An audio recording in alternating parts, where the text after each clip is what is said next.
Bonjour, mon nom c'est Gaëtan Pion de la présentation. Je vous présente aujourd'hui ma culture de bébé gingembre.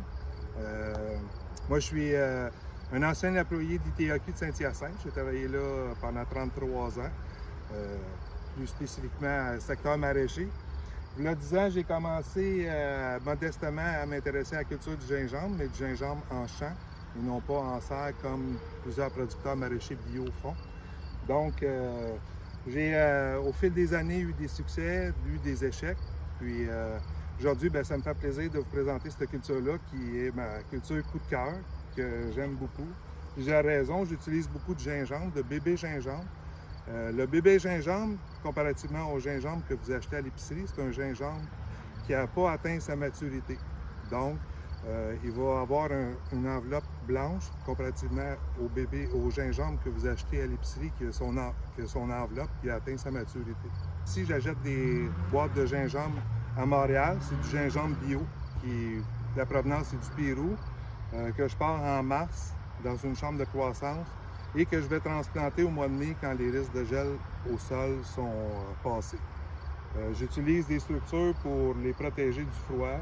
J'utilise des toiles aussi pour les protéger du soleil pendant l'été, pendant les grosses canicules, parce que le gingembre aime la chaleur, mais est extrêmement sensible aux gros coups de soleil, aux gros coups de chaleur.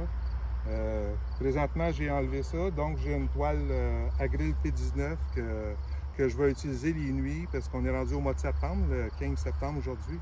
Puis on a eu des nuits à 8 degrés, donc j'utilise les toiles pour les protéger du froid.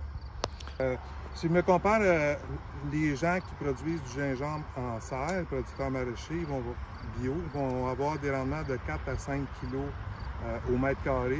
Moi, en champ, j'ai réussi à avoir de 2 à 2,5 kg au mètre carré.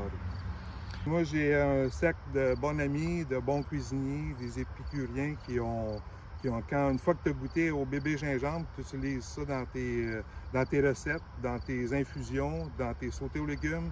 Ils ne peuvent plus se passer de ce bébé gingembre-là. Il y a un goût complètement particulier, un petit peu plus épicé, plus frais. L'avantage, c'est que tu n'as pas enlevé la pleure également aussi, comparativement au gingembre que tu achètes à l'épicerie. Donc, tu utilises l'entièreté de la racine. Ouais, les prix au kilo, ce que je sais, c'est que ça se vend de 40 à 55 $ le kilo, dépendamment des marchés où se situe. C'est des prix quand même assez intéressants. C'est certain que c'est un peu différent. Il y a beaucoup de frais qui sont liés à ça. La première des choses, quand je vous ai dit qu'on achète du gingembre, la qualité du gingembre que tu achètes au mois de janvier, février, mars, fait le succès. Le gingembre, c'est un rhizome, c'est une racine, donc la quantité d'yeux que tu vas avoir sur ta racine, c'est ça que tu vas faire. Chaque division, chaque racine, chaque yeux va te donner une racine, va te donner un nouveau plant. Donc, tu fouilles, il ne faut pas que tu aies trop de plants qui sont en mauvaise condition dans la boîte. Donc, faire du bébé gingembre, comme cette année, le prix du gingembre a explosé. Les autres années, je payais 60 $ la boîte de 15 kg, 30 livres.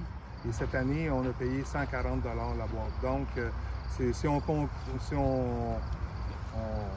on met tous les coûts de production, d'entretien, de fertilisation bio, donc il y a une rentabilité, mais il faut vraiment que tu aimes ça. La rentabilité est plus, la satisfaction est pas mal plus au niveau de tes gens, tes amis qui viennent chercher ton gingembre, qui sont contents de partir avec leur petit sac, de mettre ça dans le plat, de faire les infusions.